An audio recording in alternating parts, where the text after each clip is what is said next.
Hefe, it has been too long. I feel like we haven't recorded in forever together. We've had some new guests on the pod, so good to be back with the two of us. How you been? Yeah, man, I've been doing great. Jefe, that's Spanish for boss, right? It is, but it's close to Jeff, so it Right. kind of works with both, I guess. I Yeah, don't I think it's got two uses know. there. Hey, man, it's been going good. Yeah, we had a good episode with Jamie and John Jarvis, and that sounds like you had a guest. That was Yeah, a pretty yeah, nice Susanna episode too. Barton. Yeah, Yeah, yeah. yeah. So good to Well, get there's not back to really the a lot OGs, been you keeping know? me busy the last few weeks. Really The nothing going market's on. been slow. Like I haven't heard anything in the news that's Yeah, I've just happening. been So snoozing the whole time. Just, nothing really to keep track of or pay attention to and monitor. Right. and it was funny because we had these guests lined up, and I was like, "Oh my god, there's so much stuff we want to talk about. Like it'd be great to get the pod going."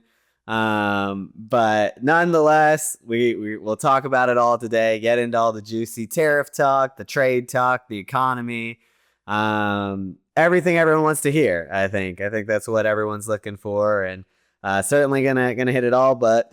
We always like to start with an icebreaker. Last week we did near-death experiences, and you weren't on the pod, and I was told through the grapevine you might have one to share with us today. Yeah, well, when you live on the edge like I do, you're bound to have some near death experiences. I'm a bit of a thrill seeker. You know this about me, Arish. And Oh yeah. so one time I was out hiking in Arkansas. This was when I was in college. I was, I think, finishing up my freshman year in college, and I was hiking on this bluff right alongside this river in Arkansas, kind of right around Mountain Home, Arkansas. And I remember I kind of at this bluff, and I'm near the top of it, and there's like this part that kind of protrudes out the side, and then there's like this 8 to 10 foot like kind of slope or wall, whatever, to up to the very top. And I'm like, you know what? I'm gonna climb that. Like I'm not gonna climb any of this other stuff. It's way too dangerous, obviously. But I'm gonna climb this like 10 foot section that's a part of the other section that's probably 200-300 feet high.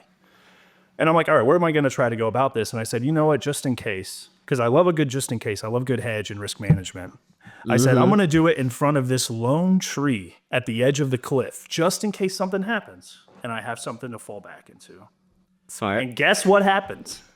Something happened. So I had slipped, I like missed my fall. And I'm like, oh, doing this like in the back. And then this tree stopped me from going over the edge. So, yeah, that was definitely one of those where I kind of looked back and I was like, wow, okay, that was a close one.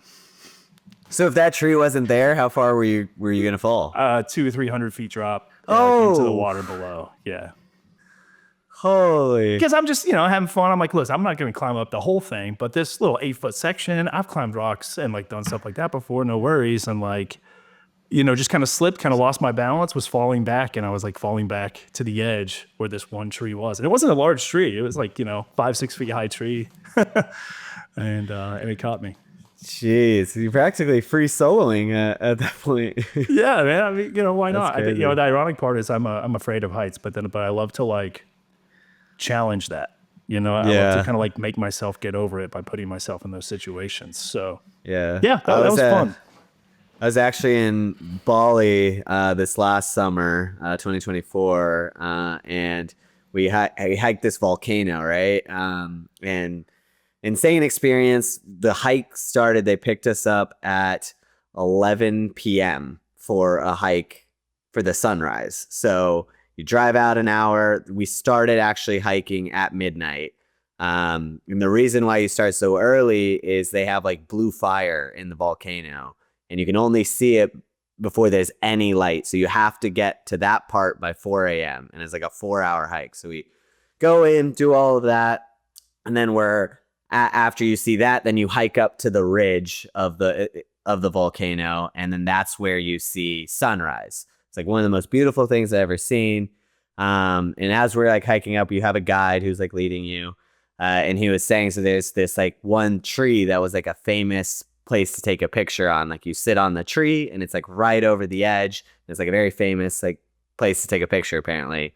Apparently there was a tourist from China who's in her 20s. She wore a dress for some reason on this day when she did a hike. And she went to go take the picture, and the dress got caught under her feet. She tripped on it and she fell out, like she died.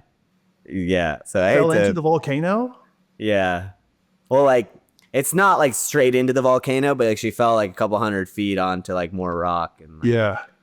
and he was telling us all the tour guides had to go get the body. Like it was mangled, but like they had to go and get the body and take it out. And it's not an easy hike. So like carrying a body up and out of there, Oh man. they can't like heli in, like Yeah. it's not.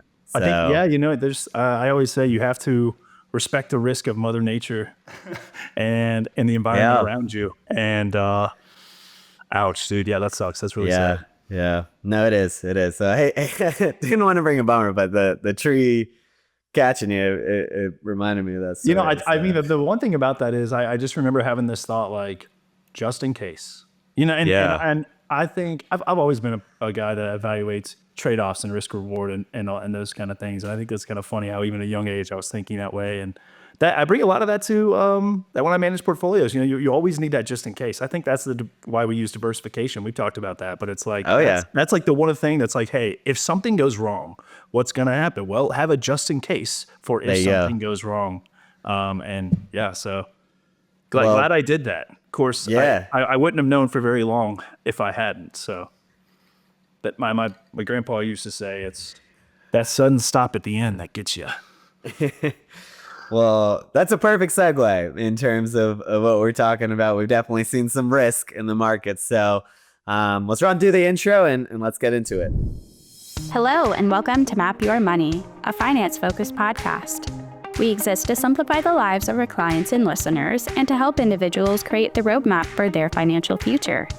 Calls are pre-screened and the content was pre-recorded. Please note that the content presented is for educational purposes only. We encourage you to consult a financial advisor or conduct your own due diligence before making any investment decisions. All information provided is believed to be reliable but is not guaranteed for accuracy or completeness. This presentation does not constitute investment, legal, or tax advice, nor an offer to buy or sell any security or insurance product. It also does not endorse any third party or their views. All examples are hypothetical and for illustrative purposes only. All right. Well, we promised tariff talk and trade talk, economy. What do you want to start with? You lead us today, Jeff. I think let's just like start with where we've been. Okay, so like the markets have been really volatile, not just equity markets, which everyone follows, but also bond markets, interest rates, segments of the bond markets have been especially volatile. So like I have like some numbers here, right? So this is all as of the close on May 15th, 2025. So the S&P 500 year to date is up 1%. At one point, it was down 19% at the low on April 8th. Down from the highs or down year from to the date? highs. Okay. Yeah, down from the highs. We were up around 2.5–3% year to date, I think, at the highs, and then we dropped 19% to April 8th. This was kind of the Monday after the Liberation Day tariffs, right, or the Day of Reckoning Day tariffs, as I say. Since April 8th, since that bottom, the S&P is up 19%. Okay, so we basically round tripped. We had a lot of volatility in the markets, and we basically round tripped, and now we're almost back up to where we were. I think what's interesting is a lot of other parts of the market are up 19% from the lows. So we talk a lot about mid caps and small caps. Those are up 19% from the lows. So it's been a really broad-based rally. International markets are also up 19% from the lows, and they're having a good year because of the dollar depreciation. So I think that's interesting. If you look at some of the kind of the hot stocks in 2024, those sold off quite a bit going into this year. A lot of the AI names, the chip names, the electrification names, those are up 40–50%, some of them from the lows, right? So we've had quite a bit of volatility. I think something else that's interesting is bonds have done pretty well this year. Interest rates were extremely volatile. So rates fell from January 1st to April 4th, about 50 basis points. If you look at the 2-year, the 5-year, and the 10-year treasury. And so that really helps bond prices. And so the ag at one point was up 3.6% in early April, kind of as all this volatility was hitting its peak. And then, of course, as the 90-day pause has come back in, rates have moved up a little bit, but still the ag is up 1.5%, right? Throughout this, credit spreads too have been extremely volatile. So credit spreads, think of this for people that are not familiar. These are kind of like riskier bonds in the market. The safest bonds in the market are treasuries, but then you have corporate bonds, some of which are going to pay you back, so they're pretty highly rated, or investment grade bonds, some of which maybe you're not sure. You require additional compensation to take that risk. And we call that additional compensation credit spreads.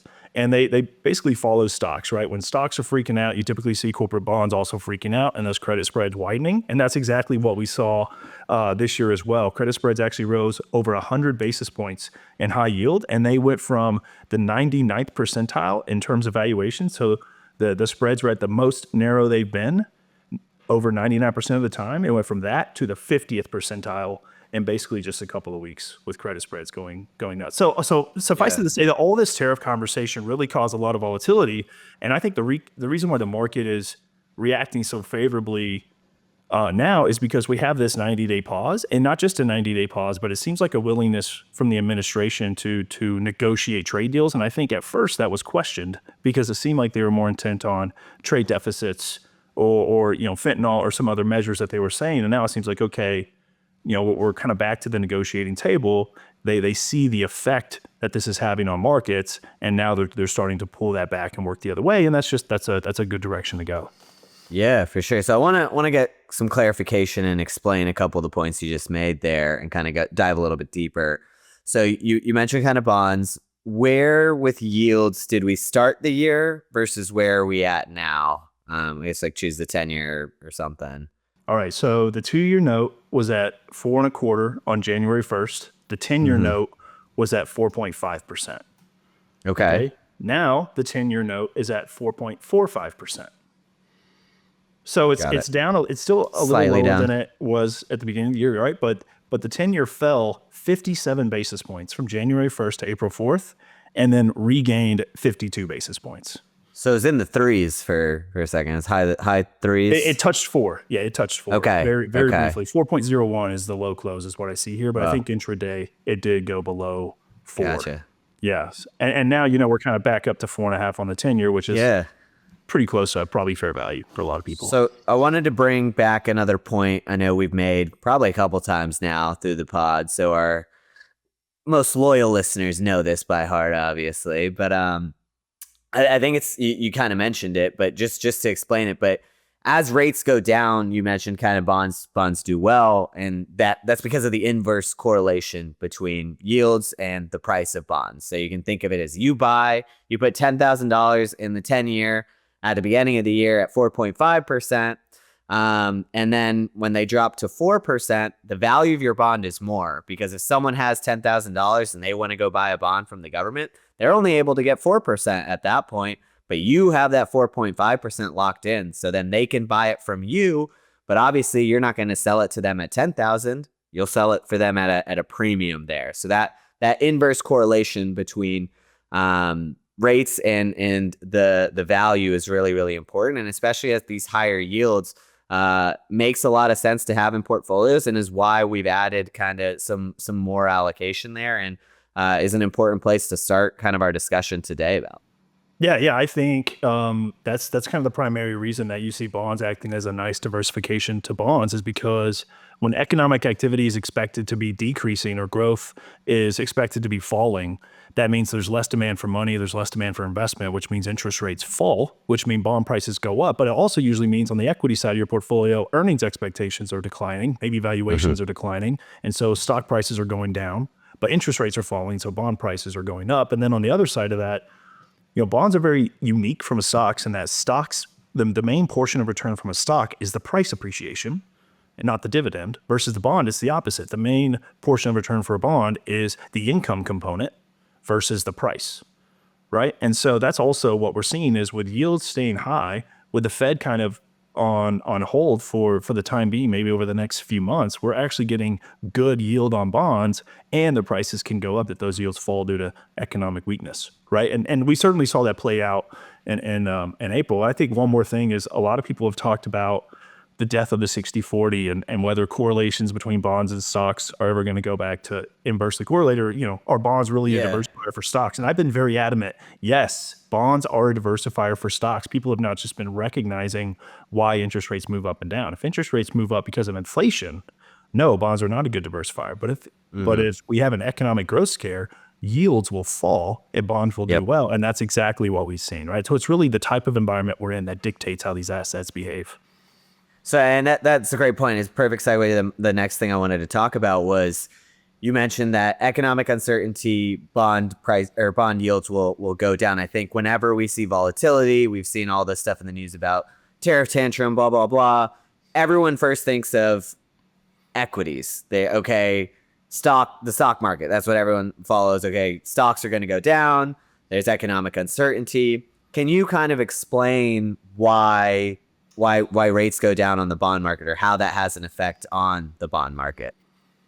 Yeah, I mean, really, it's people trying to evaluate the level of interest rates based on, number one is Fed policy. That's kind of what dictates short-term interest rates. And then number two, on the long side of the curve, like 10-year rates, 20-year, 30-year rates, it's the outlook for inflation and growth, right? And so as, if you think about it, if you expect over the next 10-year period, growth is going to be pretty good, then you would expect that there's going to be higher demand for a finite amount of capital to invest in certain projects to capitalize on that growth, right? The better growth is going to be, or the better it's expected to be, the more people are willing to invest in the economy, which pulls from the financial capital that we have, which the price of financial capital is interest rate. So it causes the interest rate to rise. The opposite effect happens if growth is expected to decline or inflation is expected to decline. You'll have as much inflation, bondholders don't expect as much compensation to cover for the loss of their purchasing power, right? And so all of these things are interacting. And so when you see growth start to fall, then it's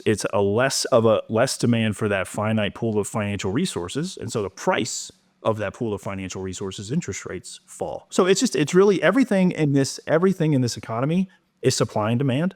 Every single price of a financial asset is the present value of future cash flows, right? And it's so funny how so many things in our world boil down to those two things. For sure. And I guess, I've kind of always thought about it, and I'm curious on your thoughts here on how much you would attribute it to when there's economic uncertainty.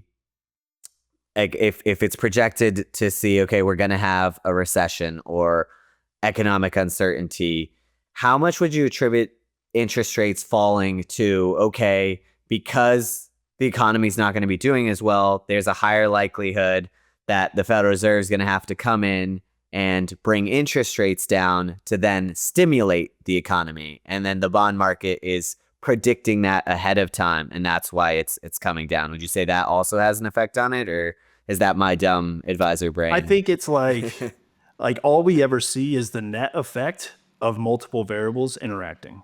And so it's really tough, right? So all of that, it's well, the Fed's going to cut rates. So that means short-term rates are lower, which means as you compound those rates across the curve into time, you have a lower kind of average rate for longer-term bonds. But yes, to your point, could it stimulate activity? Well, maybe, but how much of that is going to offset the decline that we were already expecting that's causing the Fed to cut, right? And usually that's kind of it, is it's like the Fed cutting rates is probably never going to offset that initial economic weakness that's expected to cause the Fed to cut, right? And that's, the Fed cutting, a lot of time people call it like pushing on a rope or leading horse to the water, but you can't make them drink.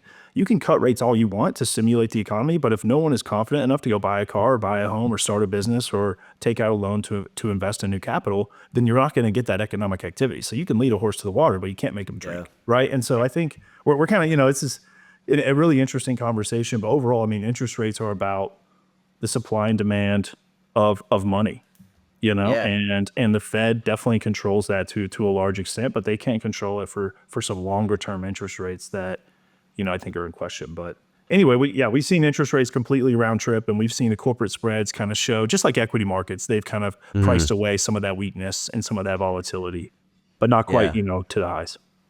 Well, I know we just went down a deep rabbit hole, and you have a lot of different stuff. I know you mentioned some juicy graphs. So what else you got?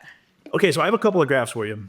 This is gonna be really fun. So the first one is just some stats for you about how we're already seeing kind of the effects of tariffs on some data series, right? And so I'm going to preface this by saying we have two types of data that we look at: soft data and hard data.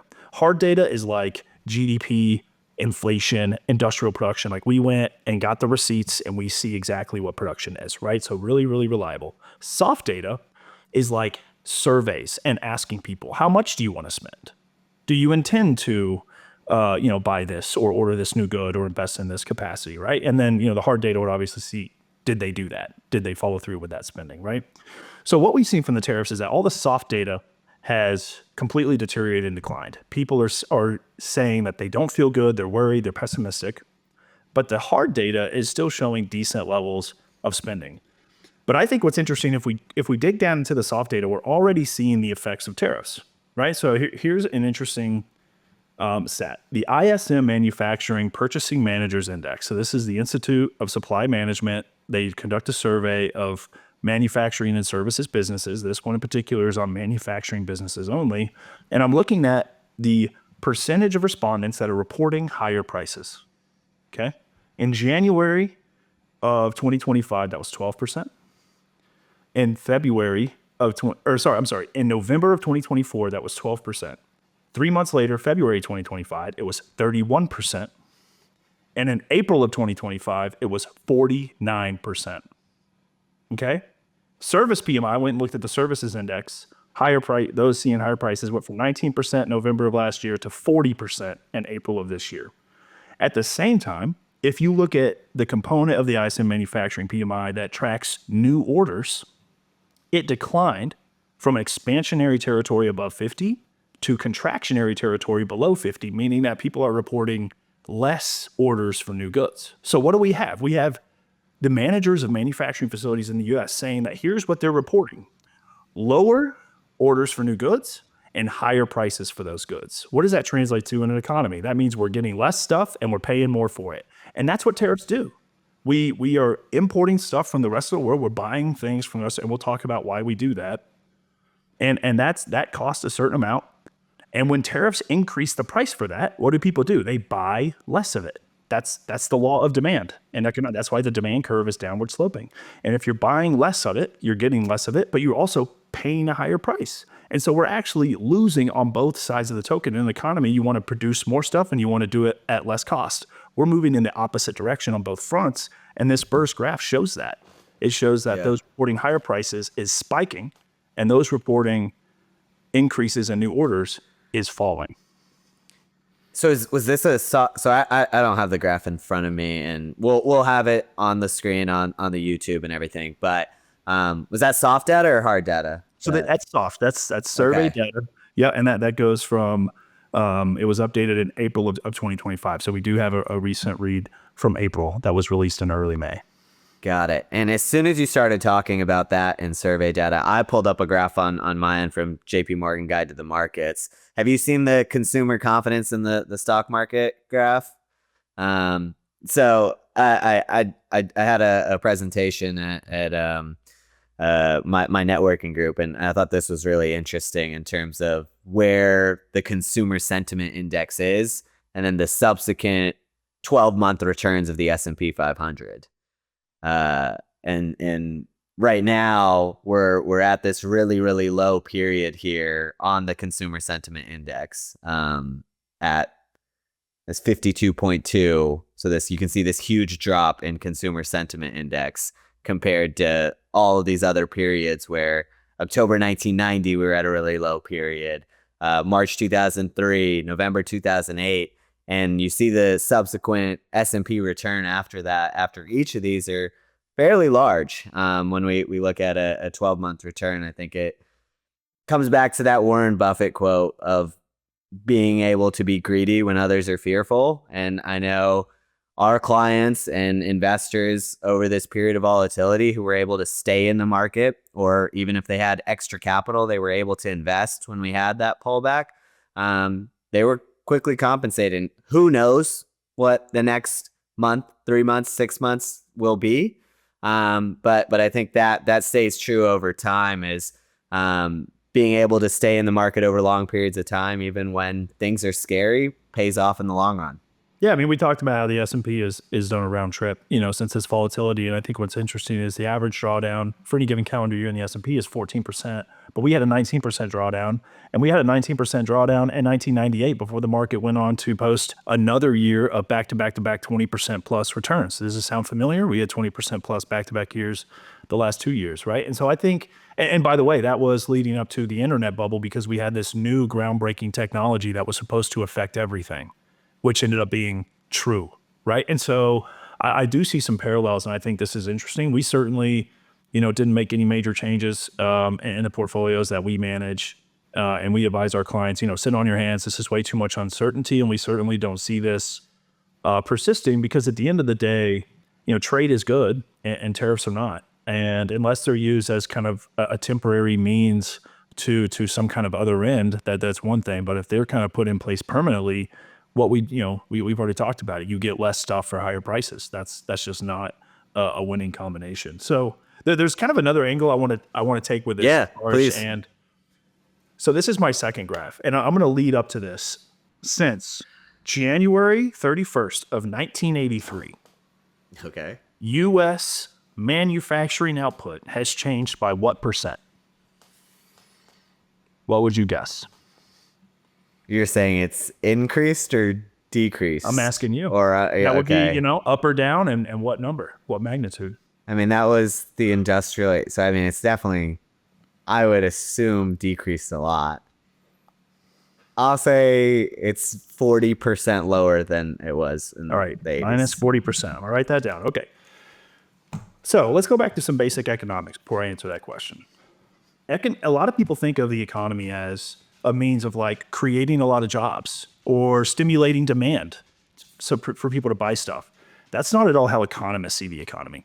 The economists see the economy as a collection of resources that can be used to create goods and services. But those resources that we have are finite. They're limited in number, but the amount of goods and services that we want to produce for everyone is infinite. It's unlimited. So we have to allocate that finite pool of resources to best maximize the production of those goods and services. So what are those resources, those economic resources? These are called factors of production economics. They're labor, so like your workers. Capital, this isn't money, this is like equipment and tools, things that workers use to make themselves more productive. This is land, which includes like water and oil and natural resources, and entrepreneurship. That's the last one. And that basically is, innovators and managers that can come in and combine these resources and make them more effective. The sum of the parts or the whole is greater than the sum of the parts, right? So everything that we make has to use some kind of combination of those resources. And these resources across countries vary, right? Some countries have a higher quantity of resources. Some other countries have a higher quality of resources. Certainly the differences in labor quality is one that people talk about, or the differences in equipment and tools, right? And so what's interesting is the cost of anything, if you look at it as a pool of resources, the cost of making any one good or service really should be measured in what could I have used this resource to make instead, right? It's that opportunity cost, right? I used 2 workers to build a car. Could those 2 workers have also built half a house? And therefore the cost of one car is half a house? Yeah. And that's kind of the way to think about it is, what does this really cost, and the number of the resources that we're using to build it versus what those resources could have built. And so this kind of goes into this theory of comparative advantage. This is an idea coined by David Ricardo in 1817. David Ricardo he studied under Adam Smith, who wrote The Wealth of Nations, right? Very famous economist. And he basically said someone has a comparative advantage if you can use less resources to create the same amount of goods, or you're giving up less in that trade-off between resources when you produce a certain good. And you're doing that better than other countries, right? And then along the way, 2 economists created this new model of looking at that. And it's called the Heckscher-Ohlin model, the model of factor endowment. And this model kind of goes into how different countries are endowed with these resources, endowed with labor, endowed with capital, endowed with land. How much are they endowed with? And what they showed is a country's comparative advantage is linked to its factor endowment. If a country has more labor, then certain activities that require higher labor intensity are cheaper for that country to do because they're giving up less to do it, right? Versus a country that maybe has a high intense, that has a smaller pool of laborers that they don't want to do those higher intense labor goods because there's other higher value activities they could be doing. And by taking a worker away from that higher value activity toward the lower value activity, it costs so much more, that opportunity cost of not having that other good, right? And so I think what's interesting is if countries that have a higher endowment focus on those things that they can produce cheaper because of that endowment, they're doing it cheaper than other countries. And then those countries trade with each other. What happens is they both end up benefiting because one country is getting resources for cheaper than it would cost for them to do it on their own, as measured by where are we taking resources from to apply to making this good and service. Yeah. And so, yeah, go ahead. So labor, you're saying like labor is a resource. And so the same way you can think of it as any resource. So Mexico produces avocados and they export the most avocados because they're the best at doing that. And same goes with labor and different things that countries specialize in these different things because they're the best at doing that and it's the best price for them. And that's why they're able to do it the most efficiently, and that's why they have the most exports in that. That's it. area. Yeah. I mean, I think what's interesting is I have that exact example written down. Is there's an example of labor-intensive work exported to China. We've all heard all of our manufacturing capacity's gone to China. That's why you expected that our manufacturing output's down 40% since 1983, right? It's actually up 133%. It's more than doubled. Oh well. Okay, and that's because ours. Ours has more than doubled. The number, I guess, 40% down. Yes. I'm using the example. Everybody thinks all of our manufacturing jobs have been shipped to China, but what's happened is all of our labor-intensive factory jobs have been shipped to China because they have a lot of labor. So they're not pulling their labor from some other high-value source that's more available, so there's less opportunity cost. So now we're not using our laborers for that. What are we using our laborers for? Something else. Our unemployment rate's 4.2%.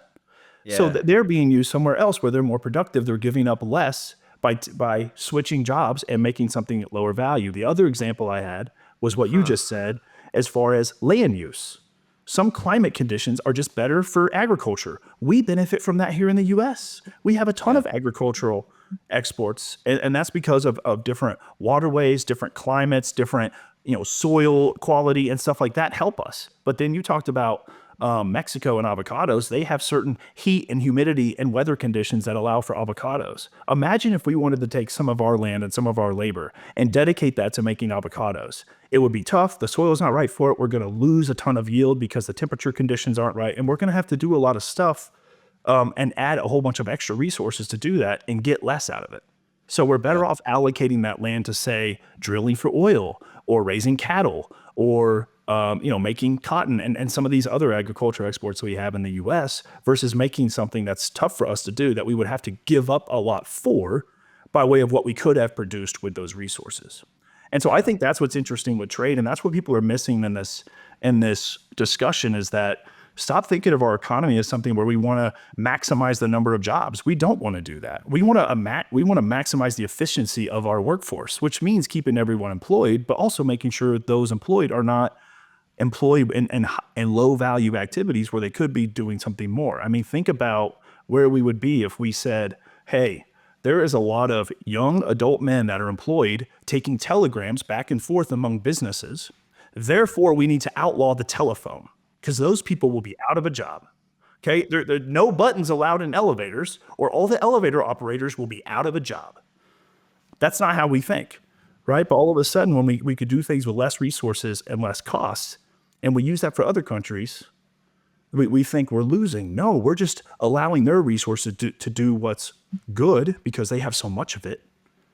And we're focusing on what we do well. And by the way, what's our factor endowment in the US? It's capital. It's the tools and equipment. We have become so productive as a workforce. We have all kinds of specialized equipment and complex machinery and tools that allow us, our workers, to be so much more productive, which is why we don't want them doing other things where they're not as productive and have low value activity. So that's my last graph, Arish, is it's a graph of two lines. And the purple line, and this is since January 31st, 1983, the purple line is an index of U.S. industrial production manufacturing since 1983. So this is manufacturing output, real manufacturing output adjusted for inflation. And this is the number of people employed in manufacturing over that same time period. So what you see is we have more than doubled our output, but we have decreased the resources, the labor resources that we are using to do it by 15%. And so really the thing about manufacturing in the US is not that it's gone bye-bye, it's that it's become increasingly productive because we are so good at using the resources that we've been endowed with, equipment, capital, and knowledge, that we are able to achieve these outcomes. I mean, that's such an interesting way to look at it that I don't think anyone really talks about. It's just like these jobs are gone. We're outsourcing these jobs, bring them back. It sounds good to say that on paper. Like we have all these jobs that we're outsourcing. Let's bring them back. But we're outsourcing them for a reason. We're able to be more productive. That's not a resource that we want to be, I guess, spending or using because we can use it better in a different way. And this shows exactly that. So That's right. Yeah, I mean, think about if you're building a house or you're digging a ditch, right? You can dig a ditch with one man and one piece of Caterpillar equipment, or we can create a ton of jobs and outlaw Caterpillar equipment and have 100 guys dig a ditch. Yeah. We've created jobs. Is that the right way to do it? I don't think so. And by the way, I said it before, our unemployment rate's 4.2%.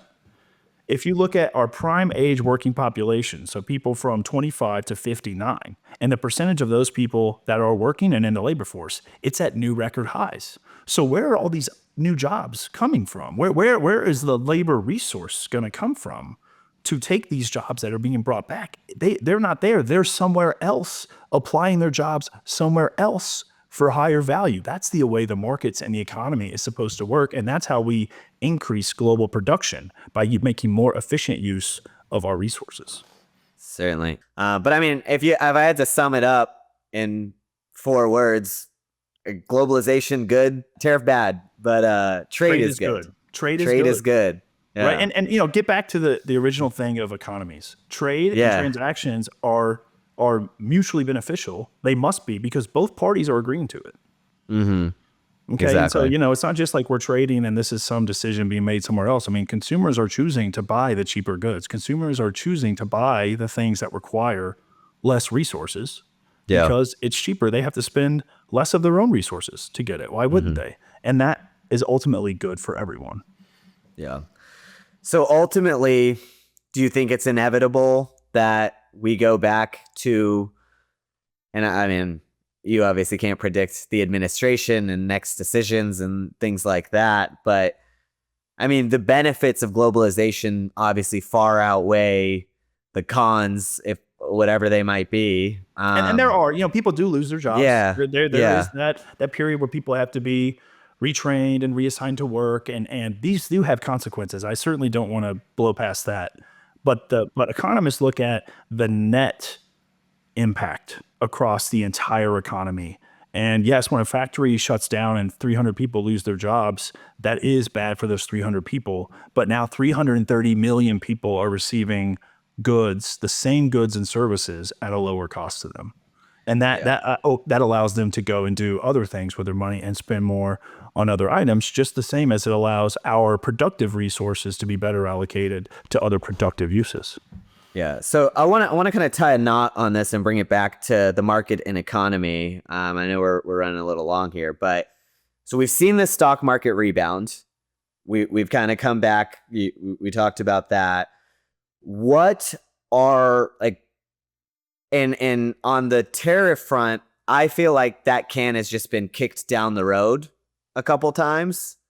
Why are we not going to have the same issue in 90 days or whenever this is going to come back up?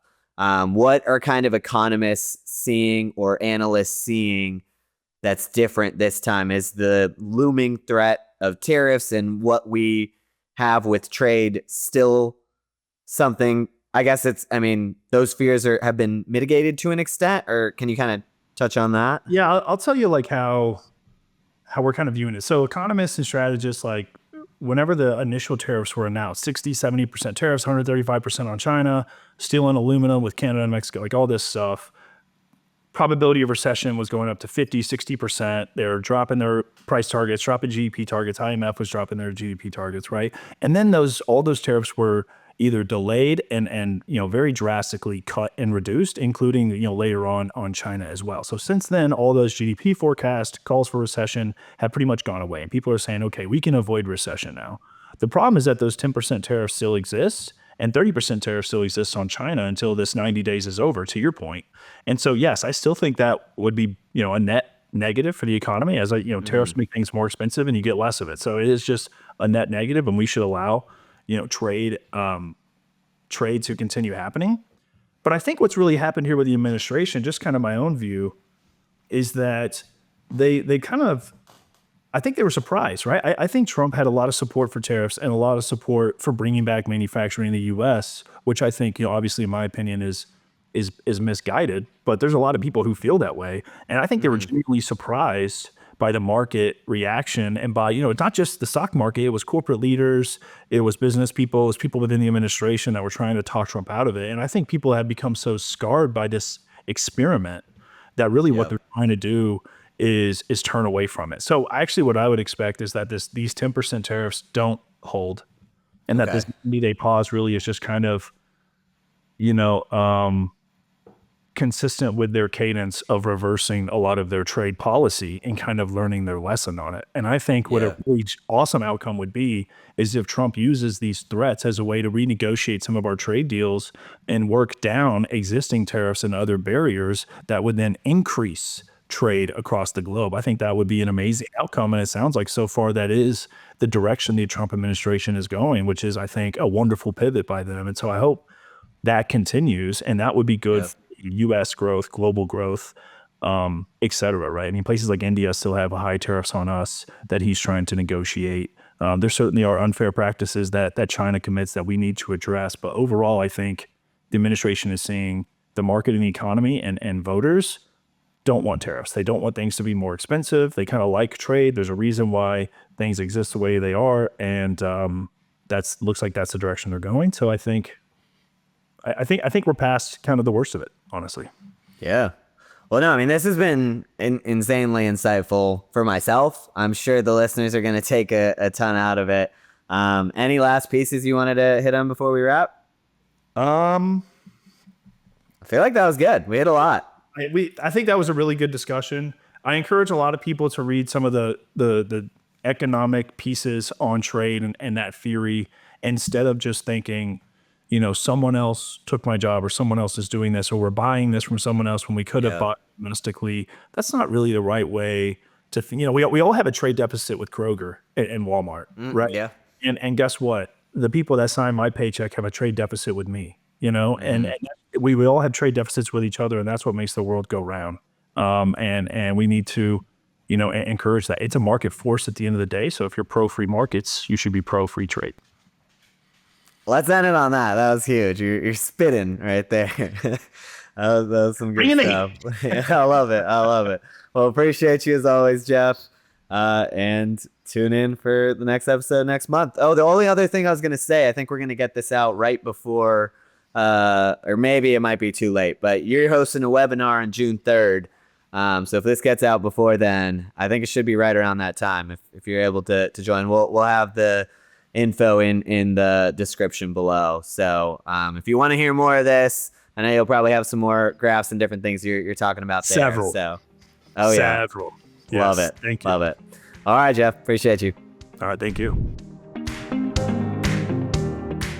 Thank you for listening to our podcast. Remember, the views expressed are not necessarily those of Beam Wealth Advisors.